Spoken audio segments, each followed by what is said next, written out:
자, 두 번째 키워드로 넘어가 보겠습니다. 네, 미디어체크 두 번째 키워드는 신문 방송에 넘쳐나는 흐림 처리, 기준은입니다. 언론 보도를 보다 보면 이른바 모자이크 처리라고 불리는 흐림 처리가 많습니다. 초상권 침해를 방지하기 위한 조치인데요. 언론이 흐림 처리로 보호해야 할 대상과 그렇지 않은 영역의 구분을 적극적으로 해야 한다는 연구 결과가 발표됐습니다. 미디어오늘 기사로 전해드리겠습니다.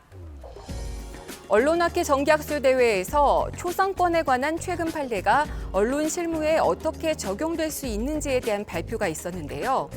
피해자가 공적 인물인지 일반인인지, 보도 내용이 공적 관심사에 해당하고 공론의 필요성이 있는지 등을 주요 고려 요소로 제시한 초상권 침해 관련 대법원 판례가 소개됐습니다.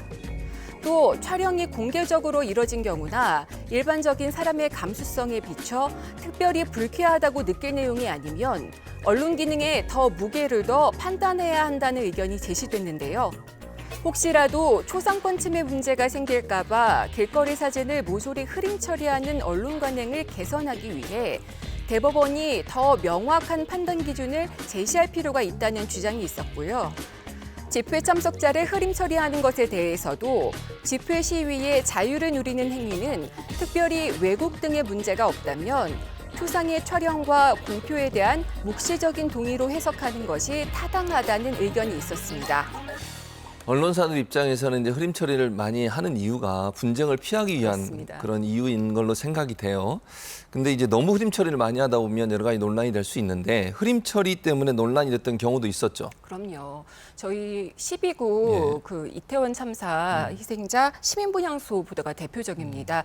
지난해 12월이었죠. 이태원 광장에 12구 이태원 참사 희생자 합동 분향소가 설치가 됐는데 이곳엔 유가족들이 얼굴과 이름 공개에 동의한 79분의 영정사진과 위패가 있었습니다. 유가족들이 희생자가 기억되고 참사가 알려지길 바라는 마음에 공개를 한 건데요. 일부 언론사들은 유가족들의 의도와는 달리 희생자들의 영정사진을 가리고 흐릿하게 처리하기도 했습니다. 결국은 이제 어떤 방식으로 할 거냐의 논란이 될 수 있을 것 같고 지금 현재는 언론사마다 이 흐림 처리의 기준 그리고 판단이 다른 상황인데 일부에서는 이런 주장이 나왔다고 해요. 법원에서 그러면 어떤 기준을 마련해 준다면 우리가 공통적으로 흐림 처리 기준을 가지고 방송을 제작할 수 있지 않겠나 이런 얘기가 나오고 있다는데 거기서는 어떻게 생각하세요? 저는 그 말씀하신 연구 결과를 매우 집중해서 열심히 봤어요. 그러니까 저희가 취재를 나가면 맨 처음 하는 게 이제 취재원들의 얼굴, 이름, 그리고 목소리나 직업 같은 것들을 공개할 수 있는지 여부를 먼저 확인을 하고요.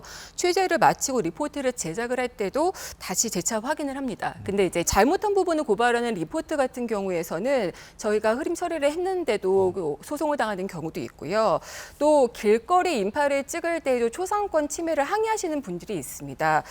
이러다 보니까 스스로 이제 언론인들이 자기 검열을 해서 그래 안전하게 흐림 처리를 하자 이런 분위기가 있는 게 사실인데요. 이 연구 결과를 토대로 초상권 보호 그리고 언론 표현의 자유에 대한 좀 더 활발한 논의와 기준들이 좀 세워졌으면 합니다. 네, 법원이나 이런 데서 좀 초상권 침해에 관련된 기준을 만드는 것도 고려해 볼 수 있는 사안이다 이런 생각이 듭니다.